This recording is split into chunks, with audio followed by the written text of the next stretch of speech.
श्री स्वामी समर्थ शिववृक्ष आदेश सर्वांना. अनेक लोक हठयोगामध्ये चर्चा करत असतात. हठयोग हा श्रेष्ठ मानतात, तो आहेच आहे, त्याच्यात संशय काही नाही.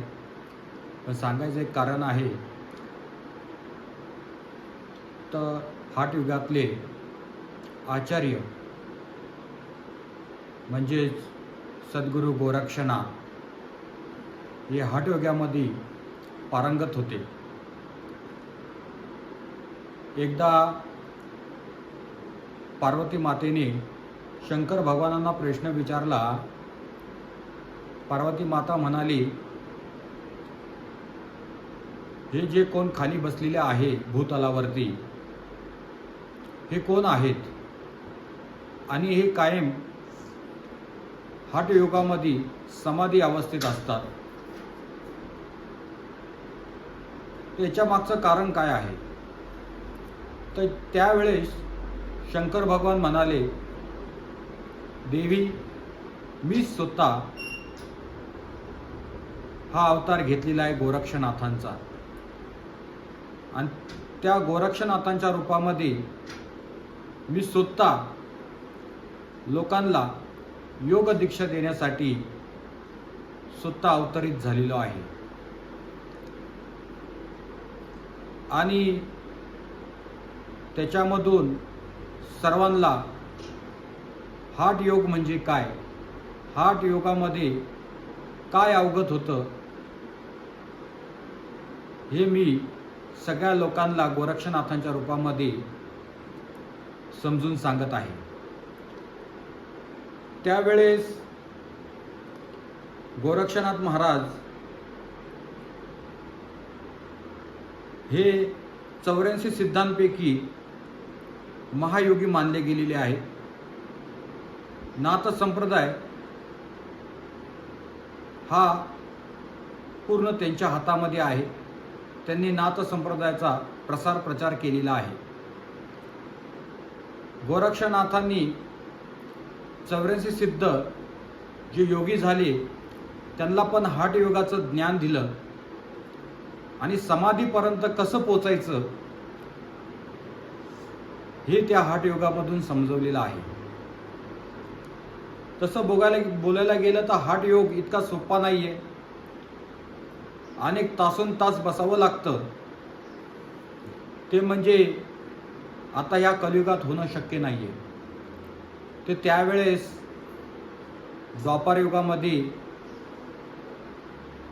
श्रीकृष्णाच्या काळापर्यंत, श्रीकृष्ण भगवान असतानाच कलियुगाला सुरुवात झालेली, तोपर्यंत या 2000 वर्षापर्यंत हठयोग चालत होता. पण आता कलीचा प्रभाव जास्त वाढल्यामुळे लोकांची मनस्थिती स्थिर नाही आहे. मानसिक समाधान नसल्यामुळे, विचार चांगले नसल्यामुळे या हठयोगावरती फोकस करता येत नाही आहे. त्यावेळेस गोरक्षनाथ भगवान हे योग आणि शैव पंथामधले तंत्र साधनेमध्ये यांनी सामंजस्यपणा केलेला आहे. आणि शैव जे साधक आहेत त्यांना पण योग क्रिया काय, योग शक्ती काय आणि तंत्र मंत्र काय हेही त्यांना सांगितलेलं आहे. तर गोरक्षनाथांची अपरंपार शक्ती आहे, कारण की ते स्वयंभू शिव आहेत. तर गोरक्षनाथांचं एक म्हणणं आहे, तुम्ही योग सिद्धी करण्यापेक्षा तुम्ही जर भक्तीमध्ये महत्त्व दिलं, भक्तीला महत्त्व दिलं आणि भक्तीमध्ये पूर्ण शरण गेलात, तर तुम्ही या मायामोहाच्या पलीकडे जाल. तर त्याचा अर्थ असा होतो, गोरक्षनाथांनी या शून्य समाधीमध्ये जे अनेक योग्यांचं लक्ष आहे, ते कसं शून्य समाधीमध्ये जायचं. तर त्यावेळेस गोरक्षनाथ भगवान म्हणाले, या शून्य समाधीमध्ये पर्यंत पोचणे म्हणजे शिवध्यान. ते शिवध्यान म्हणजे गूढ योग समाधी. आणि ती गूढ योग समाधी करण्यापेक्षा तुम्ही शून्यामध्ये लीन व्हा. आणि शून्यामध्ये लीन कसे व्हाल तर तुम्ही पूर्ण सप्तचक्रांचा भेद करून आणि आपल्या गुरूंना शरण जाऊन पूर्ण गुरूंकडे ज्ञान घेऊन भक्ती मार्ग, वैराग्य, तंत्र, शक्ती याला समजून घेणे हे गोरक्षनाथांचं म्हणणं होतं. त्यावेळेस माणूस शून्यामध्ये लीन होऊन जातो. शून्य म्हणजे काय तर पूर्ण शक्तीचा अनुभव घेणे. शक्तीचा अनुभव घेणे आणि स्वयंशिव होणे ह्याला पूर्ण शून्य असं म्हटलं गेलेलं आहे. म्हणून शिव हे नाथ संप्रदायामधले परमगुरु मानले गेलेले आहे. तर शंकर भगवानांनी श्री सद्गुरू मच्छिंद्रनाथांना दीक्षा दिली आणि हठयोग, तंत्रशक्ती याचा अभ्यास करून तीच तंत्रशक्ती आणि हठयोग सद्गुरू गोरक्षनाथांना ती दिली.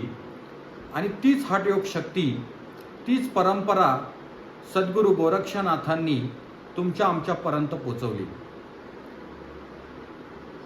तीच गोरक्ष वाणी आज लोकांच्या घरोघरी पसरलेली आहे आणि प्रचलित आहे. काही लोक त्याचा अभ्यासही करतात, काही लोकांच्या डोक्याच्या वरूनही जात आहे, पण तितकं सोपं नाही आहे. शाबरी विद्या ही सद्गुरू मच्छिंद्रनाथांनी घडवली आणि तीच शाबरी विद्येचा प्रसार प्रचार सद्गुरू गोरक्षनाथांनी केला. पण ते शाबरी विद्या अवगत करणं आता या कलियुगात योग्य सोपं राहिलेलं नाही आहे. एक सांगायचं कारण असं आहे, काही साधकांचा असा भ्रम आहे, शाबरी विद्या आम्ही ती घोकली तर तो मंत्र लागू होईल. असं नाही आहे भक्तगणांनो, तेवढं सोपं नाही आहे. शाबरी विद्या याच्यावरती ही शिवानी खिल घालून ठेवलेली आहे, म्हणजे त्याच्यावर बंधन घातलेलं आहे. कारण शाबरी कवित्व म्हणजे हे कवी रूपामध्ये त्या शाबरीचं महत्त्व, ती शाबरी मंत्र लिहिलेले आहे. म्हणजे सगळ्यात सोपे आणि सरळ याला शाबरी कवित्व असं म्हटलं गेलेलं आहे आणि शाबरी मंत्र असं म्हटलं गेलेलं आहे. शाबरी मंत्र हे काही अवघड नाही आहेत, फक्त देवाची स्तुती आहे, त्याचं आमंत्रण आहे, त्याचं आव्हान आहे. त्याच पद्धतीने तो मंत्र घोकून लोकांच्या हितासाठी त्याचा उपयोग केला जातो. पण तो त्याचं कधी हित होतं जर तुम्ही गुरूंना शरण गेलात आणि गुरूंची सेवा अनन्य भावाने केली तर ते गुरु प्रसन्न होऊन तुमची परीक्षा पाहून त्यावेळेस तो शिष्य कोळशातनं बाहेर हिरा काढून त्याची पारख करतो. नक्की त्या हिऱ्याला पण पुढे आतमध्ये तडे आहेत का नाही आहे. जर ते हिऱ्याला तडे असले तरीही ते सद्गुरू ते बुजवून त्याला सूर्यासारखे चमकवतात आणि योग्य त्या शाबरी विद्येच्या प्रमाणे करतात. म्हणून लक्षात ठेवा, गोरक्षनाथांनी तुमच्या आमच्यासाठी हा हठयोग स्वीकारलेला आहे. कारण की नाथ संप्रदायामध्ये हठयोगालाच महत्त्व दिलेलं आहे. आणि त्या हठयोगातनं आणि गोरक्षनाथांनी हे पण सांगितलेलं आहे बरं का, भक्तीला पण गोरक्षनाथांनी तेवढंच महत्त्व दिलेलं आहे. गोरक्षनाथांनी हेही सांगितलेलं आहे, जो नाम घेईल, जो नामस्मरण करेल, जो माझं ध्यान करेल, जो चिंतन करेल, जो पूजा अर्चना करेल, जो अनन्य भावाने मला शरण येईल, त्याला त्या हठयोगाची प्राप्ती आपोआप येईल. म्हणजे बोलतात ना, तुमचा अहंकार, मीपणा, दंभ, लोभ या मायेच्या पलीकडे जोपर्यंत तुम्ही जात नाही तोपर्यंत हठयोगही प्राप्त होत नाही, असं गोरक्षनाथांचं स्वतःचं म्हणणं आहे. आणि तेच गोरक्षनाथांनी तुमच्या आमच्यापर्यंत पोचवले. म्हणून मी प्रत्येक वेळेला सांगतो, हे तंत्र मंत्र, ही साधना, ह्या सिद्ध्या तुमच्या हठयोगामध्ये आडव्या येतात. आणि हठयोगामध्ये आडवे आल्या तर तुम्ही त्या शून्याच्या अवस्थेपर्यंत पोचू शकत नाही आणि मग त्या शक्तीला तुम्ही जाणू शकत नाही आणि त्या शक्तीला जोपर्यंत तुम्ही जाणत नाही तोपर्यंत तुम्ही शिवापर्यंत पोचू शकत नाही ना. ते ही प्रकृती तुम्हाला घट्ट पकडून ठेवते आणि या मायामध्ये अडकून टाकते आणि तुम्ही वनवन भटकत राहता. प्रपंच, मुलं, बाळं, बायको, आई वडील याच्यात अडकून फक्त तुम्ही प्रपंच इतकेच मर्यादित राहता आणि आयुष्य आपलं संपून टाकतात. म्हणून लक्षात ठेवा, नामही घ्या, प्रपंचही करा, परमार्थही करा आणि आईवडिलांचीही सेवा करा, पण 50% प्रपंच, 50% अध्यात्म ह्यालाच भक्ती असं म्हटलं गेलेलं आहे. म्हणून तुम्हाला जर हठयोगापर्यंत जायचं असेल तर सिद्ध्यांना गाळा. सिद्धी तुम्हाला बाधक आहे.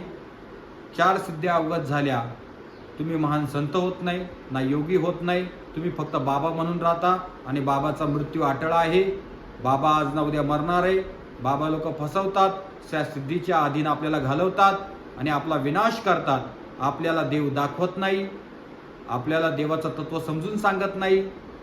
देव काय आहे, त्याची भक्ती काय आहे, त्याचं नाम घेतल्याने काय आपली उन्नती होते, आपले विचार किती शुद्ध होतात, हे कधीही हे बगड बंगाली बाबा, हे भोंदू बाबा तुम्हाला कधीही सांगणार नाही. म्हणून लक्षात ठेवा, फालतू बाबांच्या नादी लागण्यापेक्षा तुम्ही नाथांची सेवा करा, स्वामी समर्थांची सेवा करा. तुमचे कोणीही जे गुरु असतील त्यांचे चरण घट्ट पकडा. तेच तुम्हाला खरा हठयोग दाखवतील, खरा परमार्थ दाखवतील, खरी शक्ती दाखवतील आणि खरा शिव दाखवेल. आणि शून्य अवस्था काय ही त्यावेळेस तुम्हाला समजेल. शून्य अवस्था म्हणजे बोलतात ना, पूर्ण या सृष्टीच्या, या नियतीच्या आणि या ब्रह्मांडाच्या पलीकडे जो जातो आणि पूर्ण शिव होतो त्याला शून्य अवस्था असं म्हटलं गेलेलं आहे. भक्तगणांनो, एवढंच माझं सांगणं होतं. हेच गोरक्षनाथांची ही महिमा आहे. आणि गोरक्षनाथ महाराज हे आतापासून नाहीत बरं का.